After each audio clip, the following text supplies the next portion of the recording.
All right. Prepared. We're good. All right, everybody. Hey, welcome to the Mass Media podcast webinar on Wednesday evening. We hope you are all doing well. Hope you're all safe and healthy. It is Wednesday, the last Wednesday in April. It is hard to believe the year is a third of the way over. I think most people be willing to give 2020 back and start all over again. But we are excited for tonight's special guest. I think you guys are going to get a lot out of tonight. This guy has been doing a lot of great things in the podcasting industry out there, really bringing communities together and just has a passion for helping people to succeed on their podcast journey. And he's the founder of Outlier HQ. It's a media and events company. He also hosts and produces the Outlier On Air podcast and the Outlier Podcast Festival that's coming up here. He is also co-founder of the FutureX Podcast Network, and we're talking about the podcasting legend out here who's doing some things there. He's the founder behind also the first ever virtual Outlier Podcast Festival taking place in just a couple of weeks. Our buddy Ever Gonzalez joined us. How's it going tonight, Ever? Really good. Thank you for having me. I'm really excited to be here. Hey, man, glad to have you, man. And, you know, you and I have, we met finally officially in person at PodFest. We've been connected for a little while, and you've had Outlier Podcast Festival here in Austin before, and I was out of town, and then you had another one in Salt Lake City that I sent some friends to, and you've done a great thing. So why don't you share a little about your podcasting journey before we dive in and talking more about OHQ, huh? Sure, real quick. We host these podcast festivals. We do 3 a year, and we host them before pandemic, right? All over the U.S. We picked 3 different cities. Last year we were in Austin. We had Denver, and then we had LA last year. This year we were supposed to do Salt Lake City, which we did. Got off the ground right under this whole thing in January. Columbus, Ohio was coming up next in May, and then North Adams, Massachusetts in September. But so the last 2 this year we're going to do virtually because of the pandemic. We want to keep everybody safe, obviously, but the content that we're going to bring is going to be just as good as the rest of them. You are going to be one of our speakers as well. But you know, it's funny. When we were heading out to Austin last year, of course, we like to look for the local talent, right? Who we want on our stage in those cities. And everybody's like, oh, you need to talk to Scott. You need to talk to Scott. He's one of the best. He's one of the best. I think we finally reached out, and then you were out of town, but it would have been amazing to have you up on stage there in your own city. So I guess we're doing the next best thing by having you on virtually, I guess. Well, yeah, you know, I would have been honored. I was excited about it, but yeah, I think I was at another convention or something else in the note space with what we do, and I would have been honored to speak here in town in Austin. But yeah, unfortunately not. But being the guys here in Austin, Thomas and Mark do a great job with the Austin Podcasters Meetup, and then I also host the Syntex Podcasters group, and then it's kind of evolved into this. But that's the thing. Yeah, there's so many great people in Austin, but there's so many great podcasters in cities that aren't unknown, that are unknown for the most part. You know what I mean? When you're reaching out to local talent, what's some of the tools that you asking people, or do you do anything online, LinkedIn, or podcast tools that you're using to find people locally? Honestly, it's just people that I like, right? I'm a fan of podcasting in general, and so if I'm listening to a podcast and I know that particular podcaster is in a cool city, you know, we try to bring the festival there and then kind of build around that podcaster or the group full of podcasters. So yeah, no, and a lot of recommendations. Like I said before, we know 1 or 2 people that are boots on the ground in that specific city, but then we're like, who else do we need to have on stage? And all the recommendations have been great so far. And so we have local talent that kind of do the majority of the speaking there in each city, but then we also fly in outside talent as well to kind of balance it out. A lot of industry experts, people that have been around doing this for a long time. And the mix is incredible. You know, being able to have indie talent plus industry giants has been a good mix for us. And as proud as I am of the content that we have on stage, I'm actually even a little bit more proud of the community that we get to build, the connections that people get to make, you know, in the hallway or getting a drink or something like that.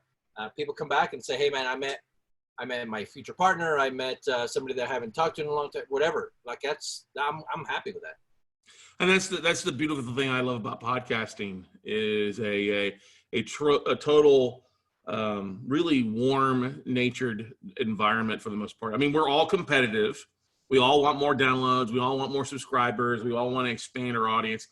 But it's truly a cooperative aspect of where people are like, hey, here's best practices, or don't do that. That didn't work. This works, or, and I think so many people come into podcasting with this like comparanoia, like how do I rank up compared to everybody? Our good buddy Larry Roberts has talked about that at PodFest and a few other places. But that's the point, is everybody's on their own journey, whether you're starting off brand new as a new podcaster in a new subject, or you've been around like I have been for a decade in the note space and starting something a couple years back. Everybody's got its own flavor and its own kind of bandwidth and measuring stick is kind of unknown. There's not like a general, like, here's where you should be at 50 episodes. Here's where you should be at 100 episodes. You know what I mean? Yeah, we Outlier HQ, the company that I've been running for the last 6 years, we have 200 plus events under our belt. So we've done a lot of entrepreneurial business events, again, all over the US.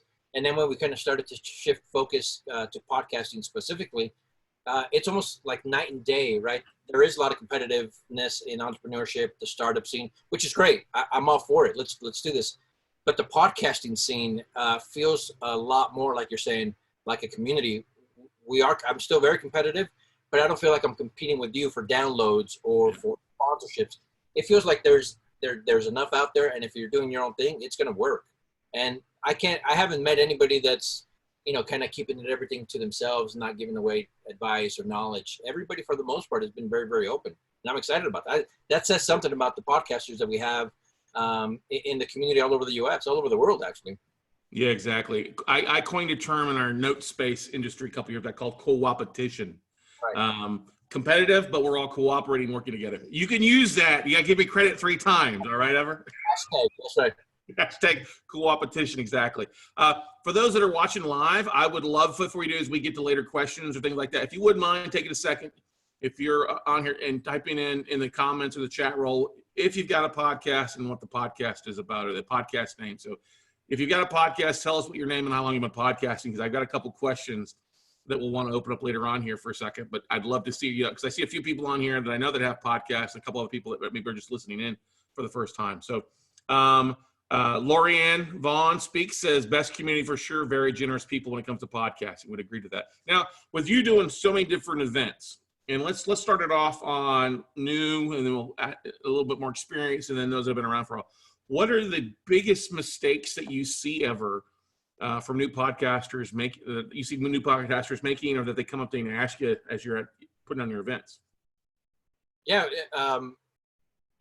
right. We get to see a lot of people, those that are just starting, everybody from seasoned podcasters. But yeah, I think that everybody that comes in that's new, they're like, what do I need to do to make money, to land a sponsor 1 weekend, right? 10 downloads, man. Where do I sign up so that I can cash that paycheck? I like that. It doesn't quite work that way, right? I'm sure that there are some right off the gate for whatever reason they hit it, but you need to be consistent with your schedule. You need to be consistent with your content, and once you have a little bit of a following, it doesn't have to be large, right? You can make money with 50 downloads per episode.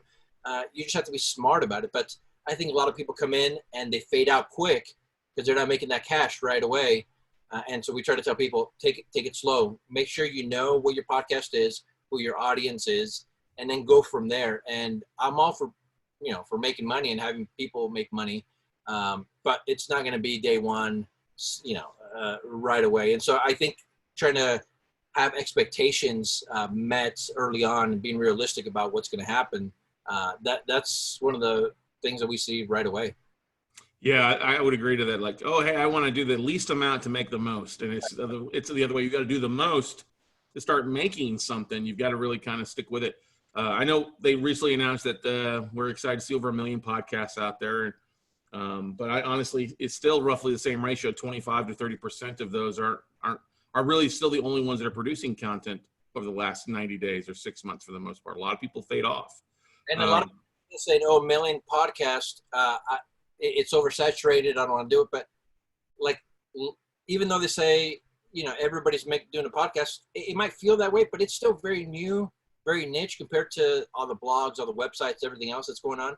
man, you could still make a name. If you start a podcast for yourself now, you can still make a name for yourself in the industry and beyond. It's because it's that new still. Yeah. Well, I compare it to the whole point, like, oh my God, there's over 1 million radio shows out there. I can't go on the radio. Well, yeah, you can. There's millions and millions, and if not billions of radio shows out there. That's not oversaturated. There's millions of movies. Doesn't mean you can't make a movie. It's that same thing. As long as you're showing up and really providing your content and honing your craft, yeah, you can totally carve out your own niche, even easier now than it ever was done before, right?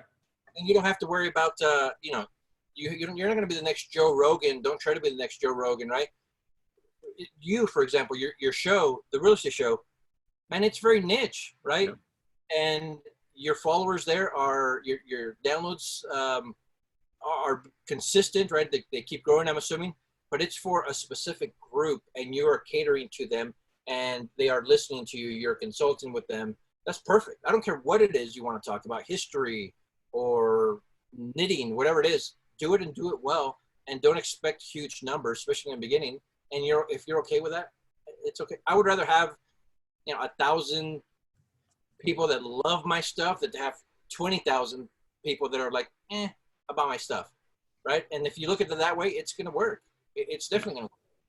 Well, it's the same thing. And that's a big mistake I see a lot of podcasters making, is they're trying to be too much in their audience. Like, I want to be pop culture, so I want to talk about music and movies and all that stuff. I'm like, whoa, that's way too wide. People aren't going to know what you stand for. It's kind of like the whole Aaron Tippin song. You got to stand for something or you fall for anything.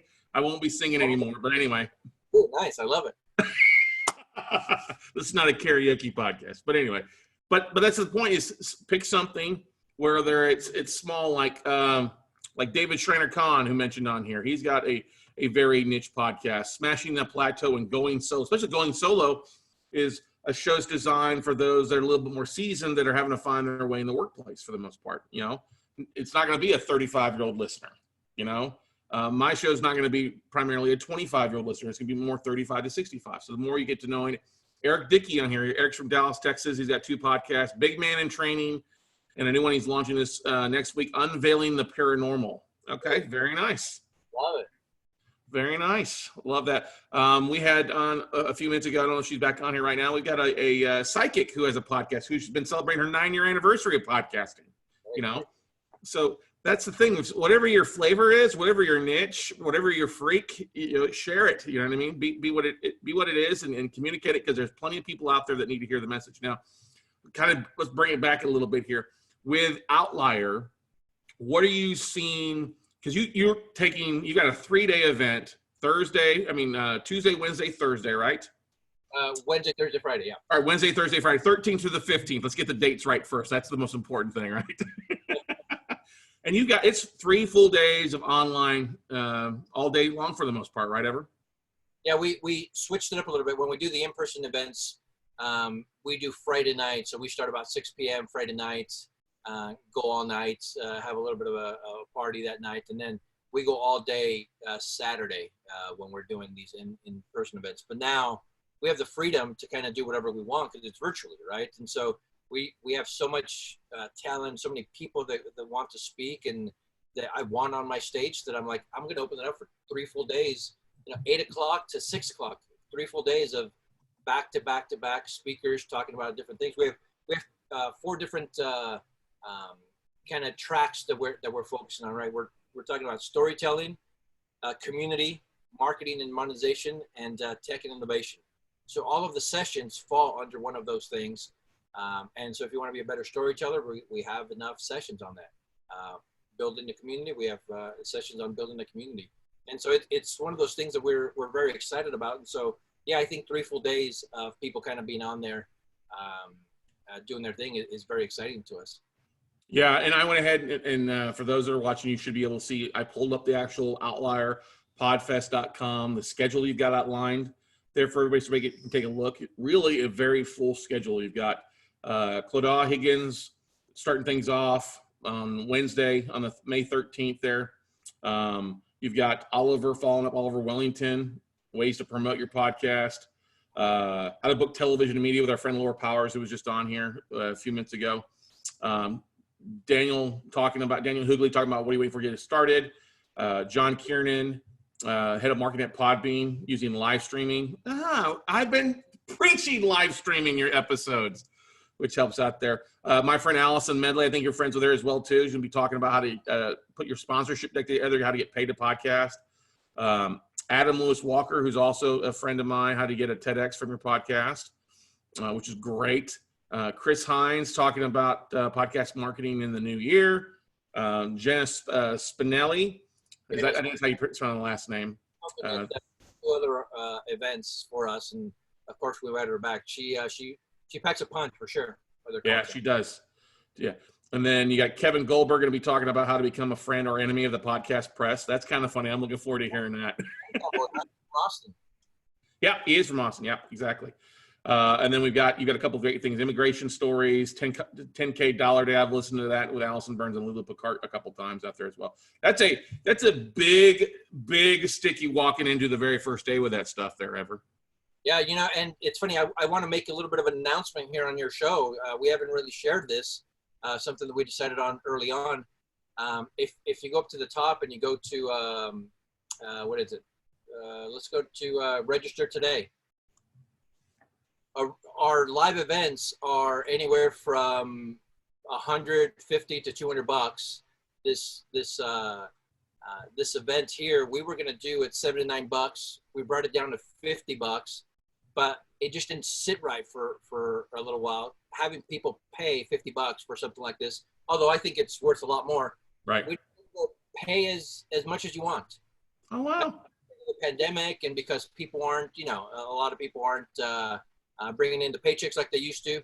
We're going to let them pick whatever they want, right? If they want to pay $5, you have all access. You want to pay $50, even better.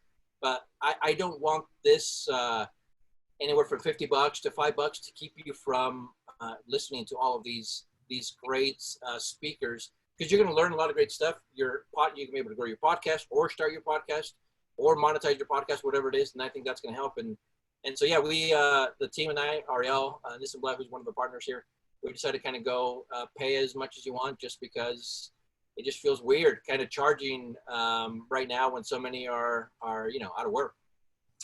Yeah, I mean, that's the thing is you still want to have, if something, $5 for 3 days of content, quality content, just look at the first day lineup, and second day lineup's got some big hitters in there as well too for everybody there. That's a great thing, making it affordable for every type of budget. And then if you want to, the $49 all access there too as well. You can pick that up. And for those that already paid the $49, we're going to be contacting them individually and say, hey, listen, you already purchased this, and I know we made the announcement afterwards. So if you want to kind of go back and say you only want to pay $15, we're going to, refund whatever it is that they want to do. So yeah, we're going to keep our word for those people that already bought at the high dollar amount. That's awesome, man. That's really nice to do for everybody out there, because it's everybody's trying to do virtual events and still doing things. This is a really cool thing, because I think a lot of people, especially putting a 3-day event, and we've put on plenty of events just like you have, whether it's a 1 hour event or a 3 hour event, and you got so many different speakers and moving parts to it. There's a lot of work that goes into putting something like this together. Yeah, we're excited about it, and the team is revved up and ready to go. And I know you've been advising a little bit as well. Our bread and butter is these live events. We've done some of these before, but you've all definitely have mastered that, and so you've been very generous with your advice and your direction as well. So thank you for that. All right, man. Glad to help out any way I can.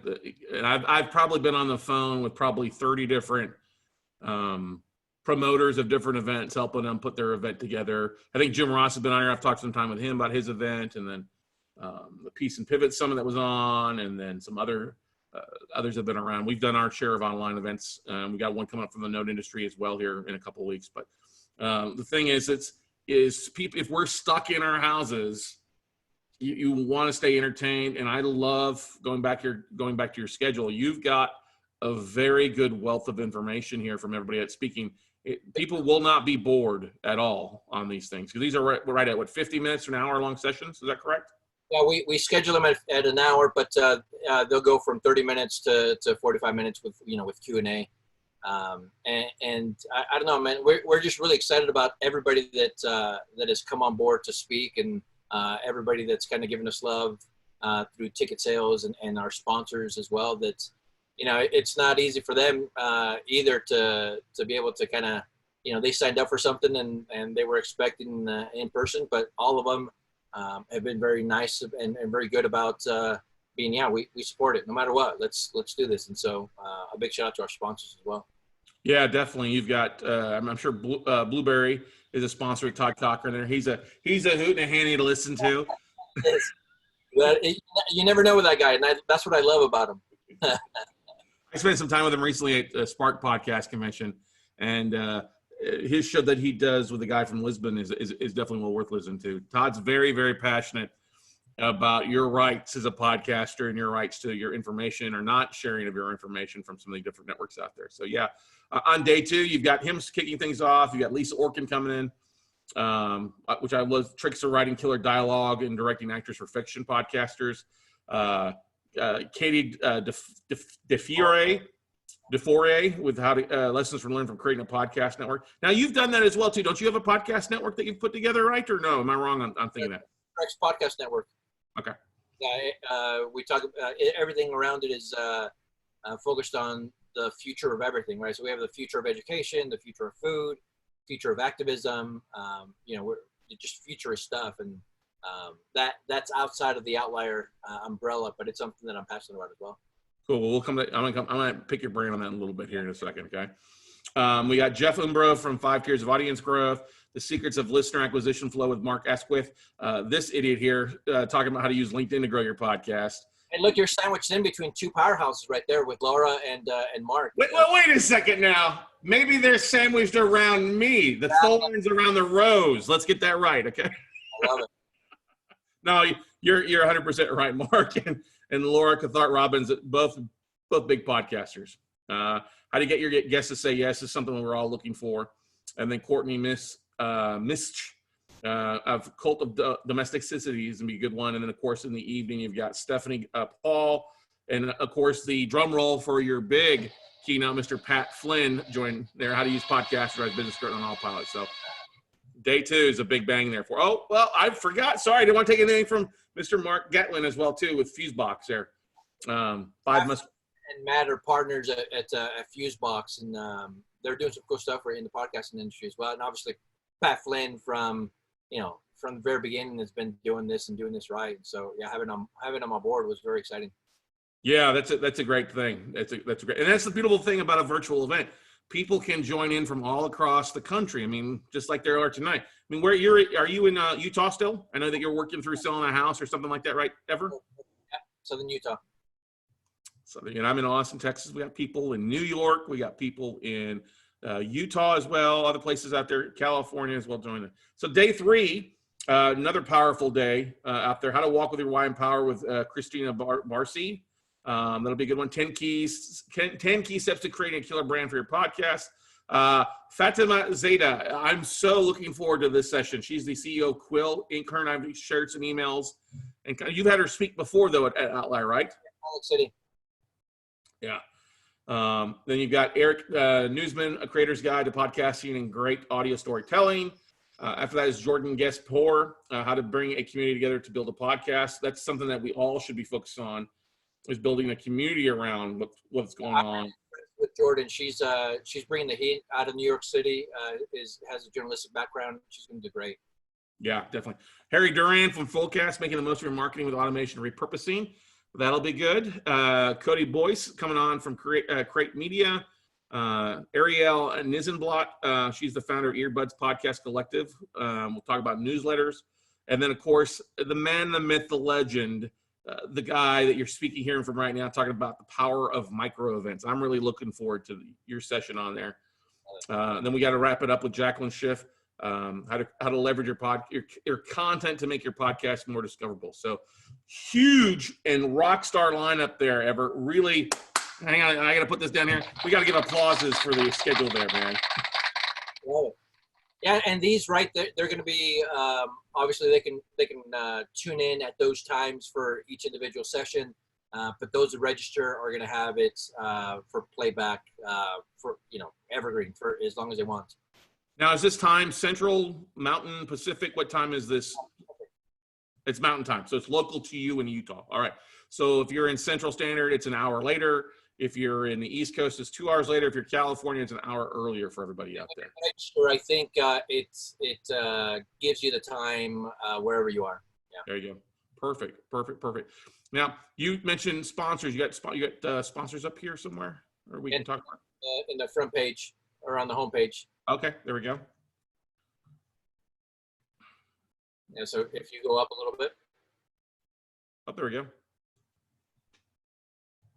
Yeah, Focusrite, Blueberry, Podbean, Rebel-Based Media, Headliner. I don't know who that is. Who's the? That's Quill. That is Quill. Yeah.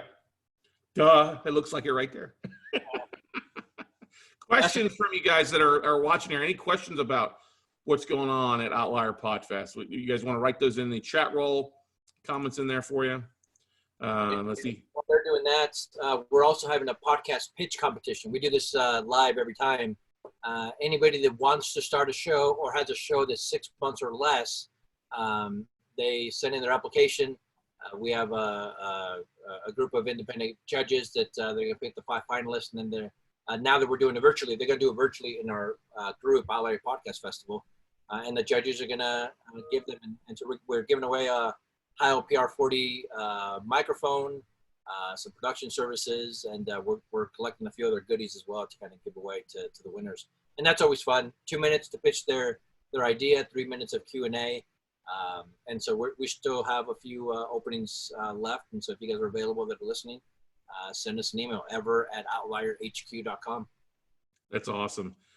For brand new shows, you're saying, not for somebody who has an existing show though, right? Ever or no? Well, if they already have a show that's 6 months or less. So okay. Brand new shows and 6 months or less.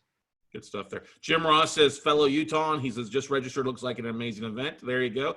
Jim has been doing the virtual self-storage summit for the last 2 years or year. He's had a second time around. He's done some micro events around his self-storage side, but has a great podcast as well there. Yeah. I'm excited about this, man. I'm really excited to be speaking here. You've got a great lineup. You got a great schedule in the middle of the week when people often are hitting hump days. Right. Hopefully it helps them get through it. Yeah, we again, we pride ourselves in our community connecting in person, right, doing their thing face to face, and this is going to be a little bit of a challenge to kind of keep that momentum going. But I think with the speakers that we have and the other things that we're going to kind of roll out a little bit, we're giving everybody an opportunity to kind of still connect with all of the speakers, right? When we have an event. A lot of the speakers, they want to come in and do their hour and then they're out. We encourage them to stick around as long as they can. Most of them stick around the entire time. And we're like, do your thing on stage and then make yourself available to those in the audience. And they do. And that truly pays off at the end, right? I think for the speaker and for the attendee. Well, I think that's so true. That's one of the big things is you can hang around. You can take so much away. Getting rid of the green rooms where you're hiding out as a speaker, I think it's okay beforehand where you've got to prep yourself. But afterwards, hey, a lot of people, that's the best thing about really live events is being able to come up and network with people one-on-one, face-to-face, have the beer or break some bread with things. But you've taken that and are solving a few things. You're making, if you click on any of the speakers, photos, it takes them to their own landing page there for the website. Then you've also included links to all their social, which is an easy way to connect. I love that about what you're doing. I mean, when you did that in Utah, I connected with quite a few of them that way. Even though I couldn't make it there, I still was like, hey, I still want to connect with these speakers. And truly, that's what we love, right? We our brand is Outliers, right? Those that are outside of the norm, doing their own thing. And as much as we talk about being outliers, it truly is a community. And those, I would say 95% of the people that are speaking here in May, I know personally, I have had great conversations with them. And so we kind of only work with people that we like, right? I mean, there are other big names that are out there, and we can name a bunch of them that do the circuits from each conference to each conference. And right, great. No, I just want somebody that's all in when it comes to community and helping everybody. And so we've actually turned down some decent names just because they didn't quite fit into what we were trying to do. And so I kind of handpick a lot of the speakers that we have because of that. And that's very, very important to me. Yeah, I think it is. I mean, there are the well-known names. and you've got a couple big ones in there, which is great. But you're right. If people are starting off a podcast, it's intimidating sometimes. Like, whoa, man, this guy's got 500,000 downloads, or this guy's got 300 episodes. I'm never going to get there. And I always tell people, like, listen, don't be comparing yourself to where I'm at or where anybody else is at. Do what works best for you. If your show needs to be an hour-long episodes versus 15 minutes, great. There's no right or wrong reason to it. It's whatever you feel it needs to be. If what you're discussing or how many episodes you're doing a week, look, hey, I'm a big believer that the more episodes you do, the more downloads you're going to get, but you may not have the time around your schedule like others do. So being able to network with all your speakers and being able to really come up with questions after they're speaking and being able to ask that is huge. And having that availability is really important for everything out there. So a lot of at our events, like I mentioned before, everybody's trying to figure out how to make a buck from their podcast, which is great. And if you do it right, you'll be able to. But my own personal podcast, Outlier On Air, we have 425 plus episodes, right? We've been doing this since December of 2013. And we don't make any money off of our podcast. We don't make money from advertisers or sponsors on our show, but we do make money because of our show, right? The people that I come and to be a guest on my show usually end up being speakers, or I end up working with them, consulting with them, whatever it is. And so I feel like, we're kind of using it as our marketing arm of Outlier HQ as well. And it works well because my network has grown tremendously from, some of these big names. We've had actors, authors, musicians, entrepreneurs, everybody, just anybody that's doing anything cool, we invite on our show, and they have a good time on our program. And so I stay connected to a lot of them, and it's been great. And so again, even if I'm not making right my $50 per episode, $200 per episode, whatever you want to charge for advertising, I'm okay with that. I get so much more in the end because of the connections that I make because of the show, and some of the rooms that it's gotten me into because we've had so many episodes on our show as well. Yeah, that's the thing. That's been the biggest surprise to me over the last 3 years since we started a podcast, is the different rooms and the different conversations we're having. We've used it as a big marketing piece for what we're doing in our educational and our note investing business, and we're glad we changed what we did a year and a half ago after our first year. Like, whoa, this is a big response. Let's tweak up what we're doing. We're even more happier now with everything going on. Being stuck at home for the most part, of being able to say, okay, let's leverage our the podcast and speaking other people's podcasts to help us get the word out. And what we're doing is critical there for you. Now, Ever, you also have put together a network. Let's talk a little about that. Would you describe what a network is? Because you see some people talking about that on Outlier, the host of a network. Let's talk about what a podcasting network is and maybe what it isn't. Sure. Right. So having a podcast, right, you do your own thing. With the network, what we're trying to do, it's called the FutureX Podcast Network. So all of the shows in our network revolve around one thing, which is the future. And so we, as the network owners, either create shows that independent shows that have that focus. Again, the future of food, future of education, future of work. Or we bring in other shows that are already out there and going, and we invite them to kind of come and join our network. And and every network is different for the most part, but what we offer, we help them find sponsors as a whole. So instead of trying to get a sponsor for your individual podcast, now we have 10 podcasts, and we're going to go to a specific sponsor and say, hey, come and be a sponsor, and you're going to get your name and everything off of all of these shows and all of these downloads. Right, just buy it in bulk for the most part. So we help them with sponsorships. We help them with creatively with their shows as well. We help if it's a guest type of a show. We help introduce them to guests.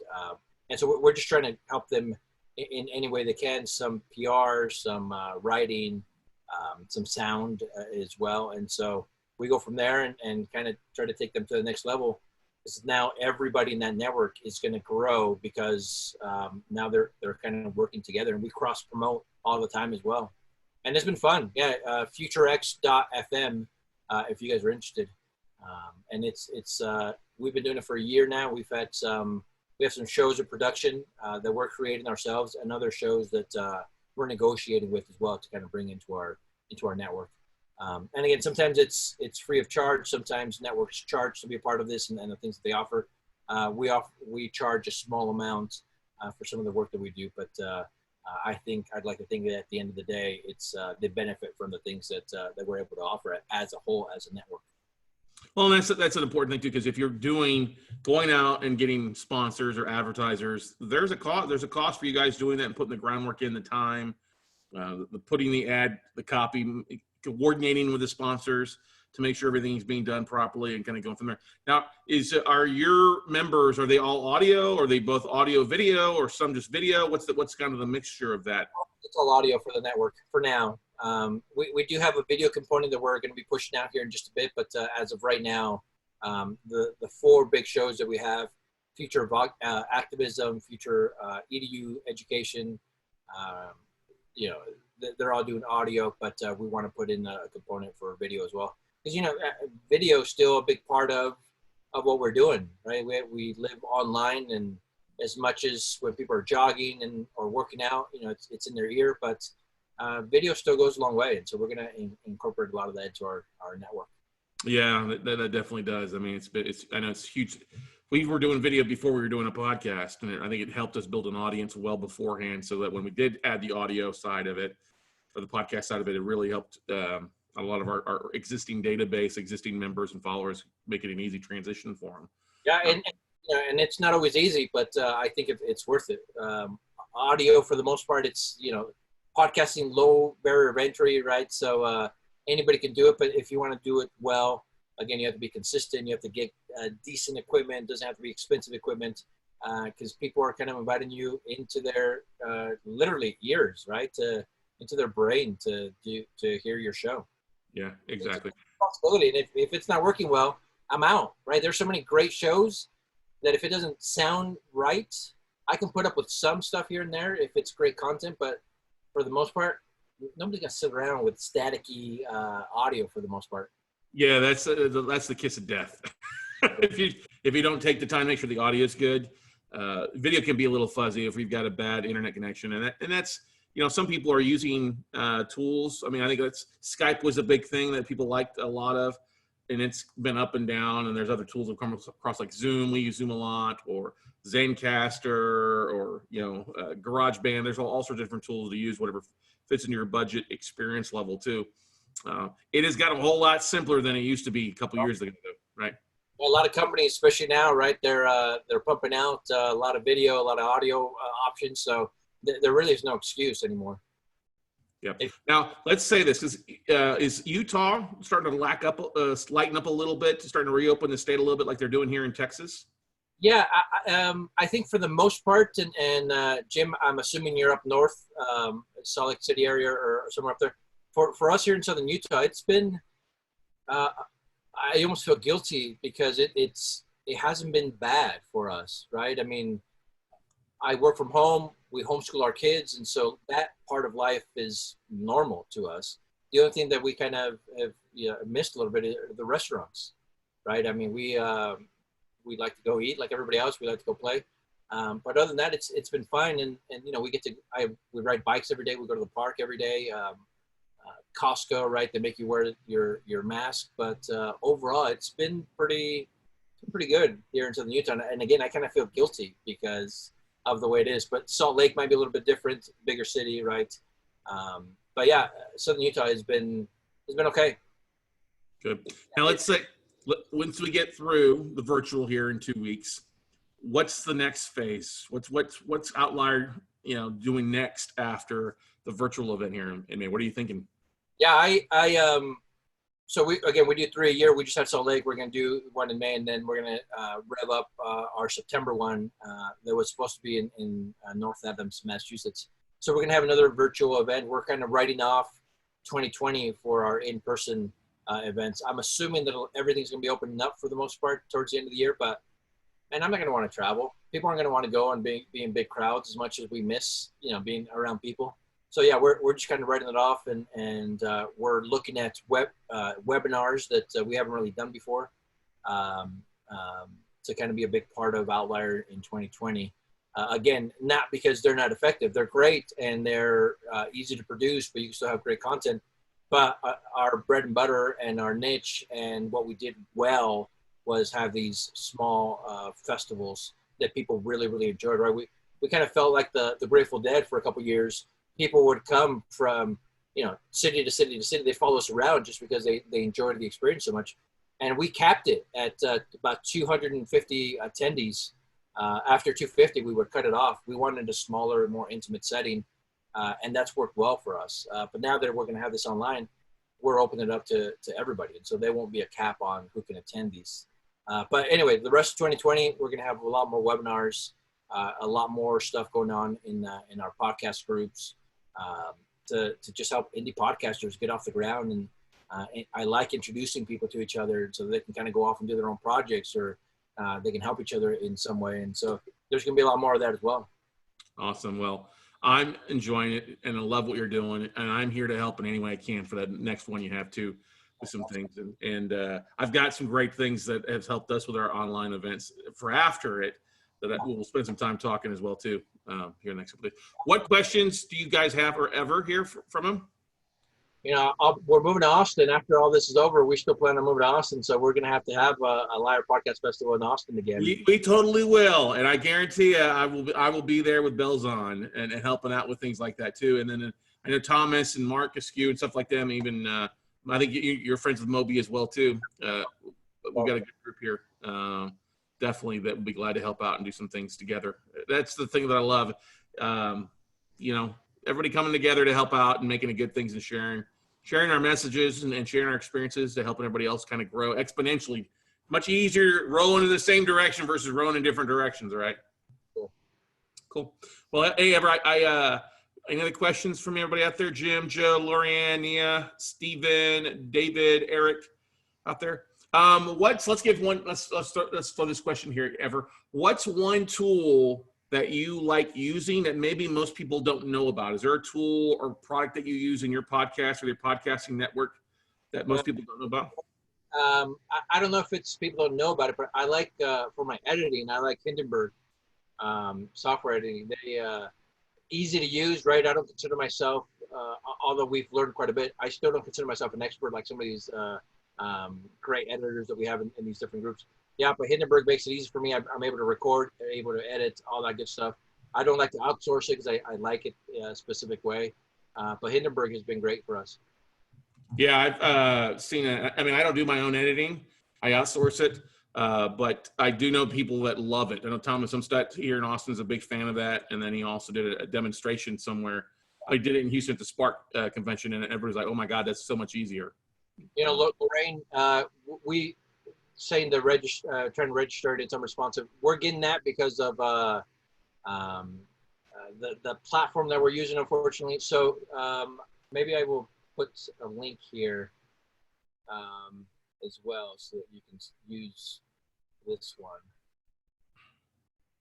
For some reason, it's been hit and miss when it comes to being able to register, which is very, very unfortunate. But if you click on that link, that page will help you.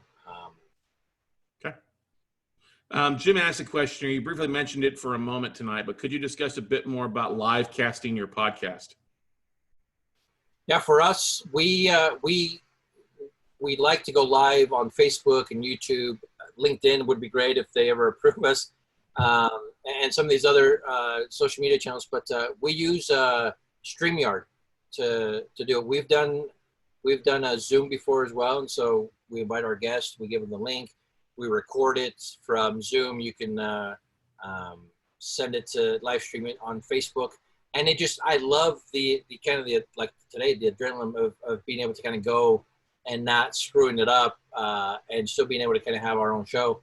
So I kind of release the live stream as is, and then we take the audio, download it to Hindenburg, whatever we're using, and then I turn it into our audio podcast. It's as easy as that. Again, Zoom works well. StreamYard has been fun for us that we've been using recently, and there are a few other things out there as well that work. Scott, what have you used in the past as well? Well, you have StreamYard. You have I used to go live all the time in my episodes. I mean, we're live tonight as we're talking about this. But what I usually do with my episodes, so I make sure the audio and the video are the best qualities. I'll just do it with my guest, but then the following day I re-release it through Restream, and then share it to Twitter. I share it to Facebook. I share it, to YouTube. I share it also to Twitch. I've been sharing my episodes to Twitch lately, and then uploading, taking the link to that and putting it into LinkedIn as well. But I'll share those all at the same time, or release the episode on YouTube at the same time, so it's all going at noon, and that helps people see it. I do get questions, we do get comments from that, but I found a very little difference for the most part. Now, there is one tool, Be Live is really good if you like a lot of that, what I want to call it, social media energy, where people can comment. I mean, you get that from live stream, or StreamYard as well too, where people can leave comments or comment at the same time. You could use Restream to do your event live as well and pull in all those feeds. So it's a matter of just messing around with it a little bit and practice it, doing a couple of test runs to get the hang of it. But you never know. Sometimes I've always found there's little glitches in every little platform at some point. When Facebook changes their algorithm or YouTube changes their algorithm, you're going to have to go back and reset and log in, log out. But Twitch, right? Something that's, for the most part, maybe some of us older podcasters don't know about. It seems like it's a young type of a person's place where that's where you can watch other people play their video games or Fortnites or whatever they're doing. But it's growing with the podcast community, right? If you stream your show to Twitch, again, it's still very, very new, very, very young when it comes to being able to stream there. And again, if you catch on early to, some of the early people on Twitter and Instagram, right? They blow up Twitch with podcasting. They still think that there's a huge opportunity there if you want to take it. And it's not very difficult to do. No, completely easy. I just created a Twitch account, free account, and I just upload my video there. And thank God for Restream, because then I can go in there with Twitch. What kind of engagement are you getting with Twitch? Right now, not much. I've only been doing it a few weeks now. Actually, since about 6 weeks since I started here, working from home full time. But I'll see 1, 2 viewers, 3 viewers. It's slowly growing as long as I'm consistent with it. But the way I look at it is just another set of eyeballs. It may be a smaller part of my web, but it does have the opportunity. I spent some time talking with Miss Click at Podfest, talking about her strategies. And I said, well, you sure Twitch is just not for gamers? She's like, no. There is a whole new facet of podcasters that are using it to help to get their show out and building an audience that way. Maybe a little bit slower, because my audience is a lot older than most people on Twitch. But it's still a place. And, and again, if you get 10 good people that are following you consistently, why not? It's, for the most part, if it's not going to be too expensive and it's not going to be too time consuming, go where people are, right? Go where your audience is going to make it as easy as possible for them to find you. But again, don't kill yourself, but you can still kind of do it, especially if it's easy to repost somewhere. Yeah, that's the easiest thing. I will record my Zoom video. I'll send the audio for processing, and they'll do all the magic, get the production guys at Podetize. But then I take the video and send the video to my VA on Fiverr, and he puts my intro, outro, and then my logo in it, and then sends me the file back, and then I just upload to Restream and restream it across all those different platforms. And I didn't see too much of a difference in views or downloads across Facebook, whether I did it live or I did it like a Restream where it looks like it's live. So, but yes, guys, we do record these. Yes, if you've registered, I'll be glad if you joined us live. We'll be glad to get the email out to you with a replay tomorrow for you guys to watch out there. Ever, any final comments before we let you go for the evening out here? I want to thank you for first coming on here. I would love to see all of you guys there at Outlier Podcast Festival. Again, pay as much as you want, pay as little as you want. We want people there to kind of, we're looking to build a community like everywhere else we go. But I don't want money to be an issue. Podchaser, which we didn't talk about here, but Podchaser is also set up a scholarship fund. And this was before we kind of said pay whatever you want. Set up a scholarship fund for those that want to attend, but for whatever reason can't do the $50 or whatever it is that we're charging. If those of you that want to come, but again, for whatever reason, cash is an issue, email me, ever@outlierhq.com, outlierhq.com. We'll get you in. It doesn't matter. The $5 is not going to make or break us. And so we want you to come and learn as much as you possibly can. Yeah, And I love it. link here, I'll give it to Scott to kind of send out to everybody, where you can take advantage of that scholarship fund as well. Yeah, I'll make sure and add it in the email and links and in the video description on YouTube when I upload this as well too there for you. So You've been great. You doing what you do, and you've been a good supporter. And I hope that we're able to bring a little bit of value to your webinar tonight. But yeah, we're excited to have you speak at our festival and be a part of your community as well. Yeah, same here, man. If I can help with anything, give me a phone call, shoot me a text message. Always glad to jump on the phone with you and your team to help out in any way I can, and anybody out there too. So we will see you in 2 weeks. Actually, kicking off. What is that? In 2 weeks, as of today. In 2 weeks, right? Yeah, great. Looking forward to it. Good stuff, man. All right, guys, that's going to wrap it up for the Mass Media Mastermind podcast.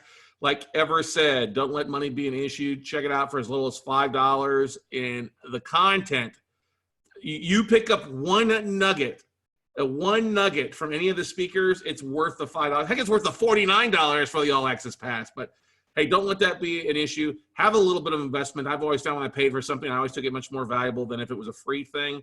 And that's why I love what Ever's done here, is making it open to just about anybody. So check it out. Get signed up today. And we look forward to seeing you all there at the Outlier Podcast Festival online here, May 13th through the 15th, everybody.